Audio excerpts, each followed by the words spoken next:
do a little video on Z drives. This is a Z drive tug. That's short for azimuth drive, and a little different than your traditional operation of a regular tugboat. So what we have on a Z drive is we have these joystick controls, one on each side. Obviously, you got two hands, two engines, and then these screens up here indicate the thrust and tell you where you are angled. Now, how's it work? Well, consider this to be an outboard engine. Your dad's five horsepower Johnson. It's identical to that, except a lot bigger, and if you screw up, it's a lot worse. But consider it like that, and if you just drive it like you would your outboard, that's pretty much exactly what a Z drive is. Now, you do have two of them, so you're driving two outboards in two separate directions at the same time, so it's a little trickier than your dad's outboard. Now, how does it work? Well, you have a control here, and you can basically increase thrust, and then you can steer in whatever direction you want, and it does go 360 degrees. So you can go completely around. It's excellent for maneuvering, obviously.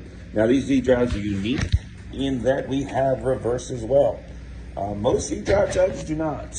They actually will have like a physical stop here, like a plastic one that will hold it in gear, because remember, you're always in gear on these. The propeller's always turning. And so this one's nice because you, rather than rotate the drive, which takes about 45 seconds to go all the way around. So in a tight maneuvering situation, you know, that's a long time. If, for instance, I'm going this way, you do obviously have two, so you can oppose them and do things like that. But it is pretty neat that you can go thrust the other way if you need to. And rather than change the drive, just get a little bit of push whatever direction you need.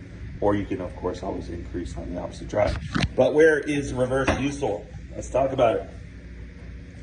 Let's say, for instance, I am working a ship and the current is now trying to flush me downriver. And so I need to stay not only upriver, but I need to, say, push to the dock at the same time. So we would do like this, right? So say I'm in this scenario. So I have one engine that's pushing the barge to the dock, and I got this engine that's working, keeping us from sliding down the river with the current. Now, this is where the reverse could be kind of nice. If I'm coming in nice and easy, and the docking pilot says, hey, I need you to go back out, we're coming in too fast.